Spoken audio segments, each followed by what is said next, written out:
Hello प्यारे बच्चों, Euler's institute के ऑनलाइन क्लास में एक बार फिर से आप सभी का स्वागत है।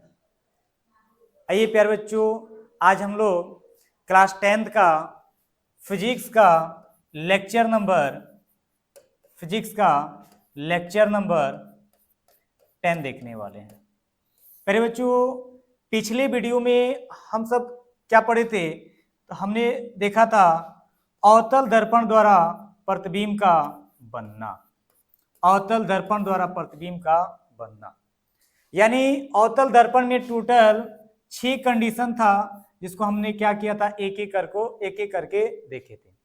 आज हम लोग देखेंगे उत्तल दर्पण में प्रतिबिंब का बनना। तो प्यारे बच्चों, हेडिंग डाल सकते हैं उत्तल दर्पण में प्रतिबिंब का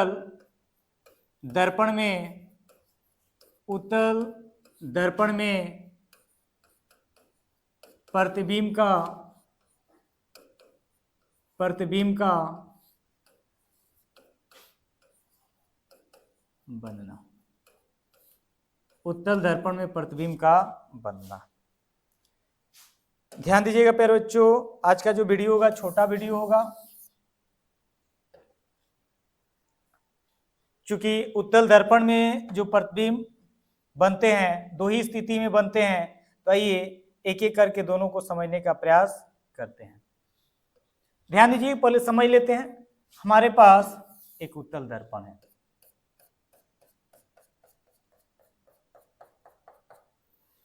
क्या है प्यारे बच्चों? एक उत्तल दर्पण है, ठीक है। ये इसका प्रधान अक्ष, तो इस बिंदु को हम लोग कहेंगे ध्रुव। इधर मान लेते हैं इसका क्या है, मुख्य फोकस है, और इसका क्या है, वक्रता केंद्र। अब जब हम इसके सामने वस्तु को रखेंगे तो दो ही कंडीशन होगा। एक तो होगा या तो हम उसको कहाँ रखेंगे, अनंत पे। कहाँ रखेंगे? अनंत पे। और दूसरा होगा अनंत और ध्रुव के बीच। वस्तु कहाँ कहाँ रख सकते हैं प्यारे बच्चों? अनंत। इधर से जब हम रख रहे थे अवतल दर्पण में, तो इधर ध्यान दीजिए, इधर था आपका ध्रुव, मुख्य फोकस और वक्रता केंद्र। तो इधर अनंत पे रख रहे थे, अनंत और सी के बीच रख रहे थे, और सी पे रख रहे थे, फिर सी और एफ के बीच रख रहे थे, फिर एफ पे रख रहे थे, और फिर क्या, एफ और पी के बीच रख रहे थे। तो इसमें टोटल कितना, 6 कंडीशन बन रहा था। लेकिन फिर बच्चों, अगर उत्तल दर्पण की हम बात करें, इसमें मात्र हम कितने कंडीशन होते हैं वस्तु को रखने के? 2 ही कंडीशन होते हैं। तो ये एक एक को हम क्या करते हैं, समझते हैं।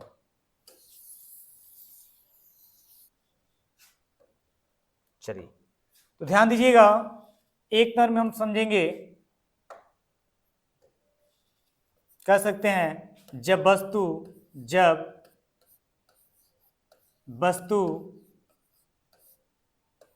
कहाँ हो प्यार बच्चों?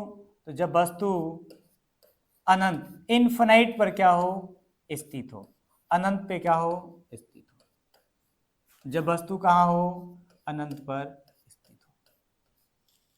आइए समझते हैं कि जब वस्तु उत्तल दर्पण के सामने अनंत पर स्थित हो तो उसका प्रकृति कैसा होगा, उसका साइज कैसा होगा, उसके प्रतिबिंब का साइज कैसा होगा, उसके प्रतिबिंब की प्रकृति कैसा होगा, ये समझने का प्रयास करते हैं। तो सबसे पहले हम लोग क्या करेंगे, एक उत्तल दर्पण बनाएंगे। ध्यान दीजिएगा प्यारे बच्चों, सबसे पहले हम क्या करेंगे, एक उत्तल दर्पण बनाएंगे। तो ये रहा आपका उत्तल दर्पण। ये आपका हो जाएगा ध्रुव, ये आपका हो जाएगा मुख्य फोकस, और ये हो जाएगा आपका वक्रता केंद्र। अब ध्यान दीजिएगा प्यारे बच्चों, इसके सामने हमें अनंत पे, कहां पे, अनंत पे वस्तु को क्या करना है, रखना है। तो हम जानते हैं अनंत का कोई अंत नहीं होता है, अनंत का कोई अंत नहीं होता है प्यारे बच्चों। तो इसलिए हम मान लेंगे कि कोई वस्तु अनंत पे है और उसे किरणें क्या हो रही है, आ रही है। तो अनंत से कभी भी किरणें आती है तो ज्यादातर किरणें जो होती है वो क्या आती है, समानांतर किरणें आती है। तो यहाँ पे हम मान लेते हैं कि अनंत से प्रकाश की किरणें वस्तु से निकल कर आ रही है। तो 2 किरणों को हम यहाँ पे दिखाएंगे, किसके समानांतर, तो प्रधान अक्ष के समानांतर दिखाएंगे। एक किरणें देख सकते हैं, एक ऊपर दिखा दे रहे हैं, एक नीचे दिखा दे रहे हैं। मान लेते हैं इधर क्या होगा, इधर आपका वस्तु होगा। एक किरणें यहाँ से निकल रही है, एक किरणें, ये वस्तु है नहीं, मान रहे हैं ये वस्तु यहाँ पे है नहीं, अनंत पे है, अनंत का कोई अंत नहीं होता है। तो यहाँ से दो किरणों को दिखा रहे हैं। हम जानते हैं कि उत्तल दर्पण में जब किरणें आकर परावर्तक सतह से टकराती है तो फोकस से गुजरती हुई प्रतीत होती है। यहाँ पे यानी हम क्या करेंगे, इसको फोकस से मिलाएंगे और इसी के क्या बिल्कुल सीधे क्या करेंगे,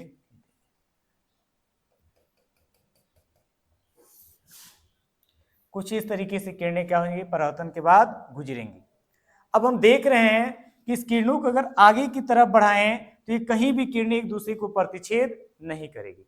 तो कहीं ना कहीं जब इसको पीछे मिलाएंगे तो यही किरणें क्या होती है, मुख्य फोकस पे प्रतिच्छेद करती है। तो यहीं पे वस्तु का क्या बनता है प्यारे बच्चों, प्रतिबिंब बनता है। अब ध्यान दीजिए, इसके अगर प्रकृति के बारे में अगर हम बात करेंगे तो हम कह सकते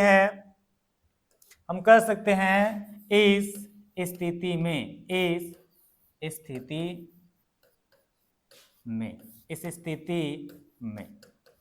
वस्तु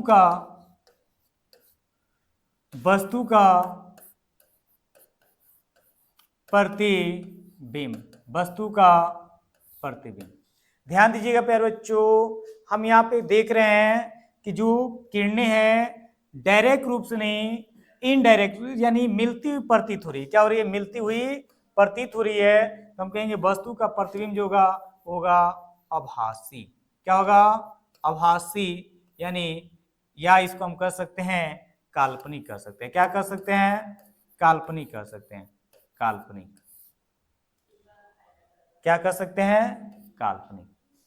काल्पनिक जो प्रतिबिंब होती है प्यारे बच्चों हमेशा क्या होती है, सीधा होती है। तो कहेंगे आभासी सीधा। कहां बन रही है, दर्पण के पीछे। तो प्यारे बच्चों लिखेंगे दर्पण के पीछे, दर्पण के पीछे। अब देख रहे हैं किरणें, यहां ध्यान दीजिएगा वस्तु बहुत ही बड़ा होगा, उसका प्रतिबिंब कहां बन रहा है, एक छोटे से बिंदु यानी मुख्य फोकस पे बन रहा है। तो कहेंगे दर्पण के पीछे मुख्य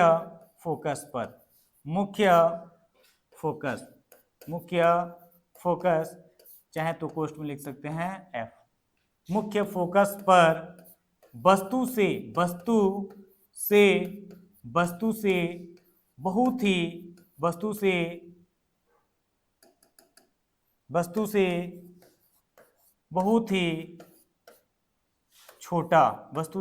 ही छोटा बनता है। आ रही बात समझ में प्यारे बच्चों?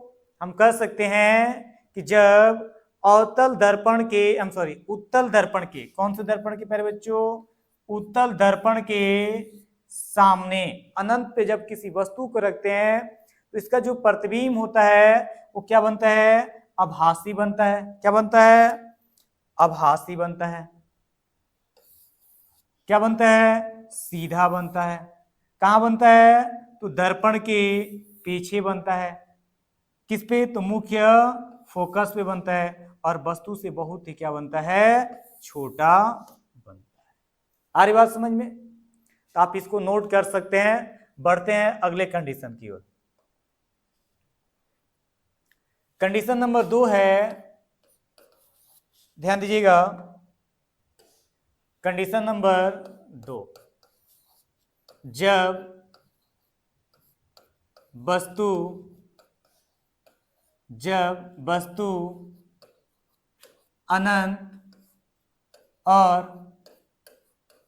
अनंत और ध्रुव के बीच स्थित हो। जब वस्तु कहां स्थित हो, अनंत और ध्रुव के बीच स्थित हो। जब अनंत और ध्रुव के बीच स्थित हो। आइए सबसे पहले हम लोग क्या करेंगे, सबसे पहले हम लोग बनाएंगे एक उत्तल दर्पण। सबसे पहले क्या बनाएंगे, एक उत्तल दर्पण। तो ये रहा आपका एक उत्तल दर्पण, ये रहा प्रधान अक्ष। इस बिंदु को बोलेंगे ध्रुव। यहाँ पे इसका होगा मुख्य फोकस और यहाँ पे होगा इसका वक्रता केंद्र, मान लेते हैं।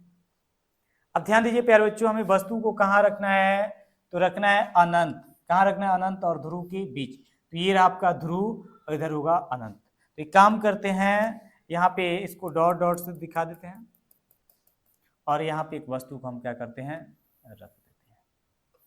लीजिए, ये हो गया आपका वस्तु। ध्यान दीजिएगा, अब इसे दो किरणों को हम क्या करेंगे, इस वस्तु से निकलने वाली दो किरणों को कहाँ भेजेंगे, तो दर्पण के परावर्तक सतह पे भेजेंगे, क्योंकि हम जानते हैं कि कभी भी प्रतिबिंब बनने के लिए कम से कम दो किरणों की क्या होती है, हमें आवश्यकता होती है। तो ध्यान दीजिएगा, पहली किरण इसके ऊपरी सिरे से प्रधान अक्ष के बिल्कुल क्या करते हैं, समानांतर भेजते हैं। और हम जानते हैं कि उत्तल दर्पण में प्रधान अक्ष के समानांतर चली किरणें फोकस से गुजरती हुई क्या होती है, प्रतीत होती है। यानी इसको अगर इधर हम क्या करें, पीछे मिलाएंगे तो ऐसा प्रतीत होता है कि ये किरणें कहाँ से निकल कर जा रही है, फोकस से जा रही है। दूसरी जो किरण है प्यारे बच्चों, इसको हम लोग कहाँ भेजेंगे, ध्रुव पे भेज देते हैं। कहाँ भेज देते हैं, ध्रुव पे। हम जानते हैं ध्रुव पे जो किरणें आती है, जितना का एंगल यहाँ बनाती है उतना ही का एंगल बनाते हुए इधर क्या हो जाती है, रिटर्न चली जाती है, तो वापस लौट जाती है। अब ध्यान दीजिए, अगर इन दोनों किरणों को देखें, दर्पण से टकराने के बाद दोनों परावर्तित किरण को देखें, इसको कितना भी हम आगे की तरफ बढ़ा लें, ये कभी एक दूसरे को प्रतिच्छेद नहीं करेंगे। जब इधर नहीं करेंगे तो इसका अर्थ है कि इधर इसका प्रतिबिंब नहीं बनेगा। तो एक काम करते हैं, हम लोग पीछे की तरफ इसको क्या करते हैं, मिलाने के प्रयास करते हैं। तो देख रहे हैं कि ये दोनों यहाँ पे क्या हो रही है, एक दूसरे को प्रतिच्छेद कर रही है। तो कह सकते हैं, ध्यान दीजिए प्यारे बच्चों, तो इसी बिंदु पे क्या बनेगा, वस्तु का प्रतिबिंब बनेगा। तो कहेंगे इस स्थिति में, इस स्थिति में वस्तु का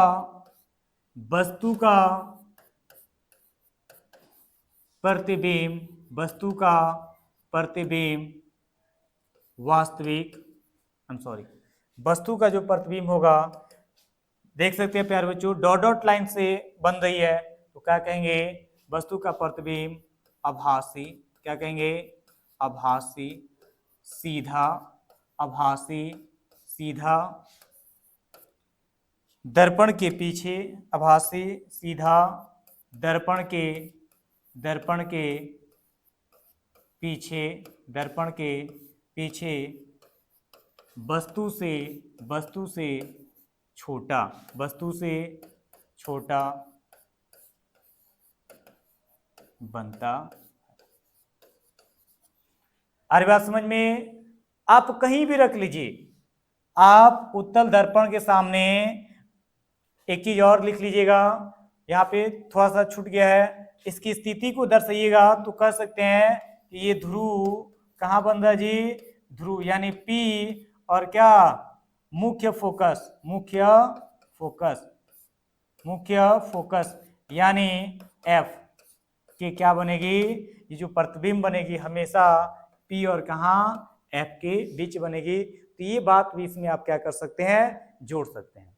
क्या कहिएगा, जब हम वस्तु को उत्तल दर्पण के अनंत और ध्रुव के बीच रखते हैं, तो इस स्थिति में वस्तु का प्रतिबिंब जो होता है वो बनता है आभासी सीधा दर्पण के पीछे ध्रुव और मुख्य फोकस के बीच वस्तु से छोटा बनता है।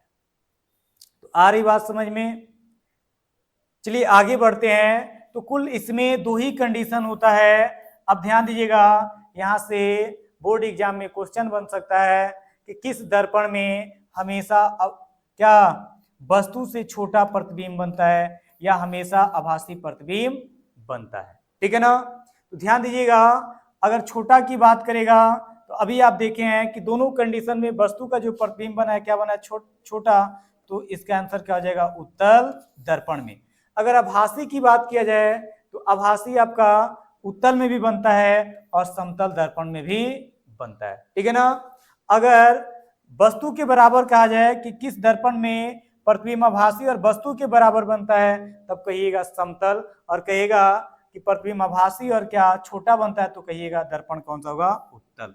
अगर आपसे क्वेश्चन करे कि किस दर्पण में क्या आभासी और वास्तविक दोनों प्रकार की प्रतिबिंबें बनती है, तो आप कहिएगा अवतल। अगर आप पीछे वाला वीडियो नहीं देखे हैं तो देख लीजिएगा, ये बात आपको आसानी से समझ में आ जाएगी। यानी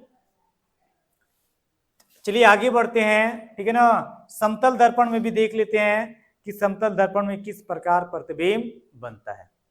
आइए, तो हेडिंग आप डाल सकते हैं समतल दर्पण द्वारा, समतल दर्पण द्वारा, समतल दर्पण द्वारा प्रतिबिंब का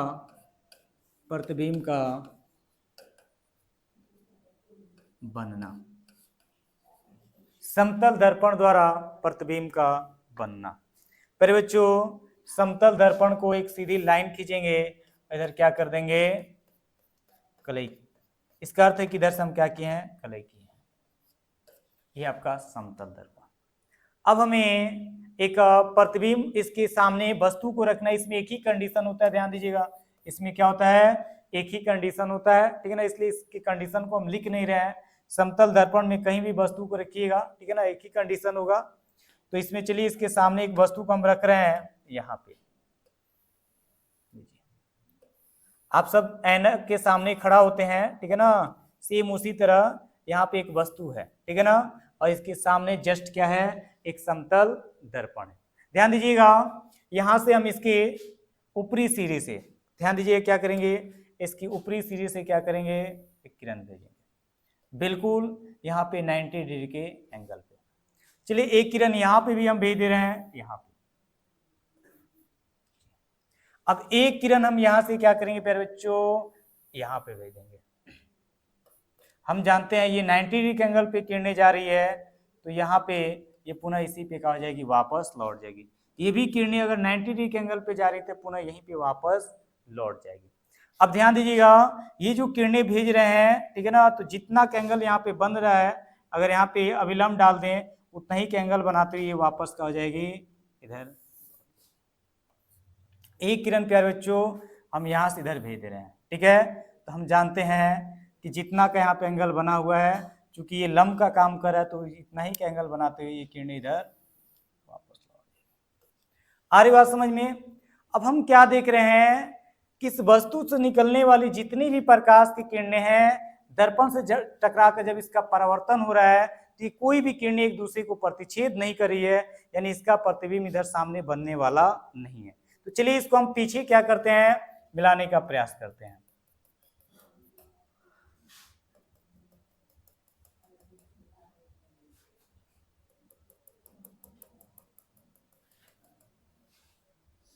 देख सकते हैं,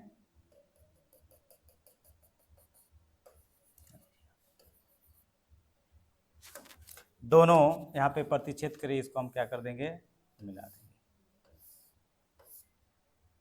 यानी इस स्थिति में हम कह सकते हैं, प्यारे बच्चों ध्यान दीजिएगा, कर सकते हैं इस स्थिति में, किस स्थिति में, तो जब समतल दर्पण के सामने कोई वस्तु को रखा गया हो, तब कहेंगे इस स्थिति में, इस स्थिति में वस्तु का